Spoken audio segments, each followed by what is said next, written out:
ఒక దౌర్జన్యపూర్వకంగా ఇవాళ కవిత గారి అరెస్ట్ జరిగింది. ఇది గతంలో కూడా జరిగింది, మీరు అందరు చూస్తున్నారు. మా మంత్రులు గంగుల కమలాకర్ గాని ఇతర మంత్రులు, మా పార్లమెంట్ సభ్యులు, మా శాసనసభ్యుల మీద కూడా ఇలాంటి ప్రయత్నాలు జరిగినాయి.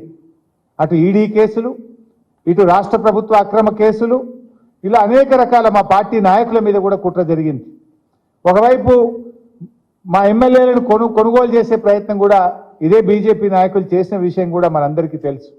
అంటే ఇది ఒక రకంగా రాజకీయంగా మా మీద కక్ష సాధింపు చర్యలకు పాల్పడతా ఉన్నారు.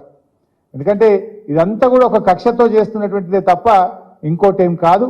ఈ అప్రజాస్వామిక చర్యలకు నిరసనగా ఈరోజు కవిత గారి అరెస్టుకు నిరసనగా రాష్ట్ర వ్యాప్తంగా కూడా రేపు అన్ని నియోజకవర్గ కేంద్రాల్లో పెద్ద ఎత్తున నిరసన కార్యక్రమాలు చేయాలని చెప్పి పార్టీ పిలుపునిస్తా ఉంది. ఎందుకంటే ఈరోజు ఈ అరెస్ట్ అనేది కేవలం రాజకీయంగా ప్రేరేపితమైంది. 1 సంవత్సరంన్నర కింద కవిత గారిని విట్నెస్ కింద నోటీస్ ఇచ్చారు.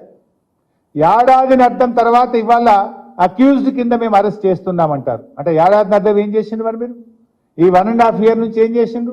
రేపు పార్లమెంట్ ఎన్నికల నోటిఫికేషన్ వస్తే ఇవాళ అరెస్ట్ చేయడం అనేటువంటిది ఇది పూర్తిగా రాజకీయ దురుద్దేశంతో ఒక కుట్రతో చేసినటువంటిదే తప్ప ఇంకోటేమీ కాదు.